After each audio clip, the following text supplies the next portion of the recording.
अवधूत चिंतन श्री गुरुदेव दत्त श्री स्वामी समर्थ। नमस्कार, तुम्हा सर्वांचं आपल्या स्वामी शक्ती या चॅनल मध्ये मनापासून स्वागत आहे। स्वामी तुम्हा सर्वांच्या सर्व चांगल्या इच्छा पूर्ण करो एवढीच स्वामींच्या चरणी प्रार्थना करते आणि आपल्या आजच्या नवीन आणि सुंदर व्हिडिओला पुन्हा एकदा नव्याने सुरुवात करते। मग तर बघा, उद्या 9 ऑगस्ट शुक्रवार अत्यंत महत्त्वाचा आणि विशेष दिवस, या श्रावण मासातील सर्वात मोठा दिवस, कारण उद्या आहे श्रावणातील पहिली शुभ तिथी। बघा, उद्या श्रावणातील पहिला सण नागपंचमी। प्रत्येक वर्षी श्रावणात पहिला सण शुभ तिथी नागपंचमी असते आणि मग त्या पुढे किंवा मग त्यापासून पुढील शुभ सणांची सुरुवात होत असते। नागपंचमी तिथी ही नागदैवतांसाठी समर्पित आहे। या दिवशी तुम्ही नागांची पूजा म्हणजे या दिवशी तुम्ही नागांना प्रसन्न करण्यासाठी, अखंड आपल्या घरात सकारात्मकता आणण्यासाठी, अकालीन संकट टाळण्यासाठी, घरात एखाद्या व्यक्तीचा अपघात झालेला असेल किंवा वारंवार कोणाचा अपघात होत असेल तर हे अपघात टाळण्यासाठी, वाईट शक्तींचा आपल्या घरातून नाश करण्यासाठी, महादेवांना प्रसन्न करण्यासाठी, घरात सकारात्मकता आणण्यासाठी आणि विशेष म्हणजे तुमच्या घरामध्ये असणारं जे दारिद्र्य आहे हे दारिद्र्य नष्ट होऊन तुमच्या घरामध्ये पैशांचा ओघ वाढवण्यासाठी या दिवशी तुम्ही जे उपाय करता हे सगळेच उपाय विशेष महत्त्वाचे असतात। यातीलच एक अत्यंत प्रभावी उपाय मी आजच्या व्हिडिओमध्ये तुम्हाला सगळ्यांना सांगणार आहे, जो नागपंचमीच्या दिवशी सकाळीच आपल्याला करायचा आहे।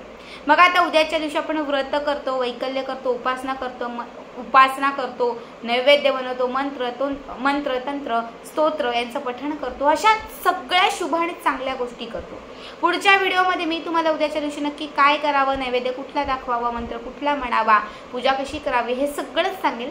पण आजच्या व्हिडिओमध्ये मी तुम्हाला उद्या असणाऱ्या नागपंचमीचा एक अत्यंत प्रभावी उपाय सांगणार आहे। जे लोक दिवसभर व्रत वैकल्य सगळं काही करणार आहेत तर त्यांनी हा उपाय आवर्जून सकाळी करायचा आहे। आणि जे लोक काहीच करणार नाहीयेत की ताई आम्हाला कामानिमित्त उद्या बाहेर जायचं आहे, आम्हाला व्रत करणं शक्य होत नाही किंवा आमच्याने उपवास झेपत नाही, तर त्यांनी जर उद्या 12च्या आत हा उपाय केला तर संपूर्ण व्रताचं फळ लाभेल, घरात सकारात्मकता येईल, अकालीन संकट टळून जाईल, एखाद्या व्यक्तीचा अपघात घडणार असेल किंवा मोठं विघ्न घरावर येणार असेल तर त्यातून तुमचं घर आणि घरातील सदस्य ते मुक्त होतील, घरात असणारं दारिद्र्य संपेल आणि तुमच्या घरामध्ये भरभराट येईल।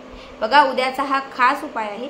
फक्त उद्याच्या दिवशी या एका झाडाचं फळ आपल्याला आपल्या घरात आणायचं आहे। जर उद्या नागपंचमीच्या दिवशी या झाडाचं फळ तुम्ही घरात आणलं आणि हे फळ जर तुम्ही घरात स्थापन केलं तर या फळासोबत नेहमीच तुमच्या घरात दैवी शक्तीचा वास राहील, अखंड तुमच्या घरात सकारात्मकता राहील। आता आपल्याला सकाळी लवकर उठायचं आहे। कुठलीही शुभ आणि विशिष्ट तिथी असली की आपण सकाळी लवकर उठतो आणि उद्या श्रावणातील पहिला सण आहे, त्यामुळे आवर्जून लवकर उठा, स्वच्छ सुंदर स्नान करा आणि सकाळी बरोबर 12च्या आत, कधी अगदी 5 वाजेपासून तुम्ही 12च्या आत कधीही ही सेवा केली तरीही चालेल। 12च्या आत तुम्हाला एक धतुऱ्याचं फळ, ज्याला धोत्र्याचं फळ किंवा ज्याला दैवी शक्तीचं फळ असंही म्हटलं जातं, तर याच धोत्र्याचं फळ तुम्हाला घरात आणायचं आहे। सिटीत जे लोक राहतात त्यांनी मार्केटमध्ये जा, तुम्हाला मार्केटमध्ये आज ही फळं जी आहेत ती खूप दिसतील, म्हणजे खूप लोक ही फळं विकायला बसतात। जे लोक गावाकडे राहतात, शेताकडे राहतात तर तुम्ही शेताकडे जाऊन बघा, गावाकडे राहत असेल कुठे आजूबाजूला नर्सरी असेल तर तुम्ही तिथे जाऊन बघा। तुम्हाला फक्त आणि फक्त एक धोत्र्याचं फळ आपल्या घरात आणायचं आहे। हे फळ तुम्ही आजच्या दिवशी आणून ठेवलं तरीही चालेल आणि उद्याच्या दिवशी स्थापन केलं तरीही चालेल। आता ज्यांच्याकडे किंवा ज्यांना आज वेळ नाहीये, ज्यांनी व्हिडिओ उद्या बघितला तर तुम्ही उद्याच्या दिवशी हे धोत्र्याचं फळ आपल्या घरात आणलं तरीही चालेल। आज का सांगते तर उद्या उपाय करायचा आहे आणि आदल्याच दिवशी जर या गोष्टी आणल्या तर दुसऱ्या दिवशी आपल्याला म्हणजे त्या उपाय किंवा त्या सेवा करायला जास्त वेळ मिळतो। ठीक आहे, सगळ्यात पहिले हे धोत्र्याचं फळ आपल्याला आपल्या देवघरामध्ये एका प्लेटमध्ये ठेवायचं आहे। या धोत्र्याच्या फळावरती कच्चं दूध आणि त्याच्यासोबत थोडं पाणी आणि त्याच्यासोबत थोडीशी हळद घालून, हळद, पाणी आणि दूध मिश्रित केलेलं हे जे तीर्थ आहे ते धोत्र्याच्या फळावरती तुम्हाला एका चमच्याने अर्पण करायचं आहे। अर्पण करत असताना तुम्हाला फक्त एकच मंत्र म्हणायचा आहे। हा मंत्र व्यवस्थित ऐका, हा मंत्र आहे महामृत्युंजय मंत्र, जो नागपंचमीच्या दिवशी महादेवांच्या सेवेत आणि त्याचबरोबर जेव्हा आपण सर्प दोषांच्या सेवा करतो किंवा सर्प दोष नष्ट करण्यासाठी आपण काही उपाय करतो तर किंवा नागदैवतांच्या काही सेवा करतो, ह्या सगळ्याच सेवांमध्ये हा जो महामृत्युंजय मंत्र आहे तो अत्यंत प्रभावी मानला जातो।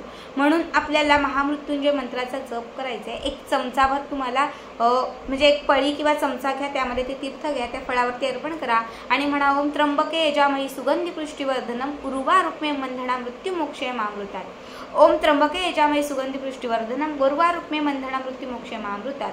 पुन्हा थर्ड टाइम ओम त्र्यंबके यजामहे सुगंधी पुष्टिवर्धनम उर्वारुक्मे बंधना मृत्युमोक्षे मामृतात। ओम त्र्यंबके यजामहे सुगंधी पुष्टिवर्धनम उर्वारुक्मे बंधना मृत्युमोक्षे मामृतात। हे 108 वेळा तीर्थ तुम्हाला थोडं थोडं करत त्या धोत्र्याच्या फळावरती अर्पण करायचं आहे। ठीक आहे। यानंतर ते धोत्र्याचं फळ जे आहे ते कारण त्याला काटे असतात, त्यामुळे ते व्यवस्थित त्याच्या देठाकडे पकडा आणि एका ग्लासमध्ये तांब्यात पाणी घ्या आणि त्या तांब्यामध्ये ते स्वच्छ बुडवा किंवा ते स्वच्छ धुवून घ्या। ठीक आहे। यानंतर एक कापड घ्यायचं आणि त्याच्यावरती असणारं जे एक्स्ट्रा पाणी असेल ते थोडंसं पुसून घ्यायचं। आता हे धोत्र्याचं जे फळ आहे ते पुन्हा दुसरी एक प्लेट घ्यायची, त्या प्लेटमध्ये एक मुठभर तांदूळ घालायचे, तांदूळ किंवा गहू काहीही चालेल, आणि त्या तांदळाच्या वरती हे धोत्र्याचं फळ आपल्या देवघराच्या समोर ठेवायचं। त्यानंतर तुम्हाला त्याच्यावरती थोडीशी हळद अर्पण करायची, थोडं कुंकू अर्पण करायचं आहे, थोडं चंदन अर्पण करायचं आहे, तांदळाच्या वरून थोड्याशा अक्षता अर्पण करायच्या आहे, धूप दीप असं सगळं काही त्या धोत्र्याच्या फळाला तुम्हाला ओवाळून घ्यायचं आहे। मनात असणारी जी इच्छा असेल तर ती इच्छा व्यक्त करायची आहे आणि त्यानंतर एक तुम्हाला समजा ही 12च्या आत तुम्ही कधीही सेवा केली तर त्यानंतर तुम्हाला संध्याकाळी 4, 4:30, 5च्या दरम्यान काय करायचं आहे तर एक छोटंसं कापड घ्यायचं आहे, लाल किंवा सफेद रंगाचं एक छोटं कापडाचं एक तुकडं घ्यायचं आहे आणि हे जे धोत्र्याचं फळ आहे ते तुम्हाला त्या कापडात ठेवायचं आहे। आता त्या कापडाला एक गाठ मारायची आणि धोत्र्याचं फळ बरोबर त्या कापडामध्ये व्यवस्थित बांधून ठेवायचं।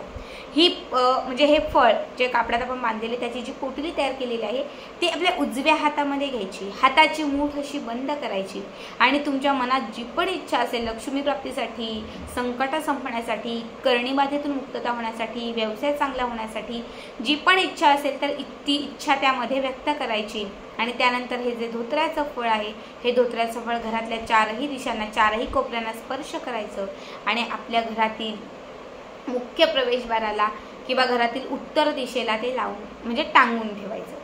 उत्तर दिशा असेल तिथे जर काही कपाट असेल किंवा एखादा खिळा चूक असेल तर तिथे तुम्ही अटकवू शकतात किंवा घराच्या मुख्य प्रवेशद्वाराला बाहेरच्या बाजूने उजव्या साईडला तुम्ही हे लावू शकतात। आता हे किती दिवस ठेवायचं तर ते तुमच्यावरती आहे। जोपर्यंत तुम्हाला आर्थिक प्राप्ती खूप वाटत नाहीये, मनातील इच्छा पूर्ण झाली आहे असं वाटत नाहीये, तोपर्यंत हे धोत्र्याचं फळ असंच आपल्या घरामध्ये स्थापन करून ठेवा।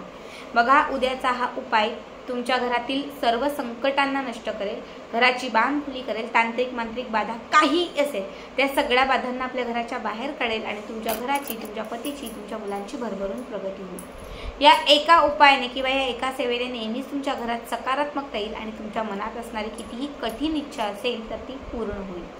अत्यंत साधा सोपा उपाय आहे। उद्याचा हा खास उपाय आहे। धोत्र्याच्या फळाला श्रावणात विशेष महत्त्व दिले जातं आणि उद्या श्रावणातील पहिला दिवस आहे। महादेवांना जसं बेल खूप प्रिय आहे तसंच धतुराही तितकाच प्रिय आहे। जेव्हा श्रावणातील पहिल्याच सणाच्या दिवशी, पहिल्या शुक्रवारी, पहिल्या या शुभ तिथीच्या दिवशी तुम्ही या धोत्र्याच्या फळाचा अशा पद्धतीने उपाय कराल ना, तेव्हा नक्कीच हा उपाय तुम्हाला 100% लाभ देईल आणि तुमच्या मनात असणारी प्रत्येक इच्छा पूर्ण होईल। तर आजचा व्हिडिओ कसा वाटला नक्की कमेंट करा आणि पुढचे व्हिडिओ पाहण्यासाठी चॅनलला सबस्क्राईब करा।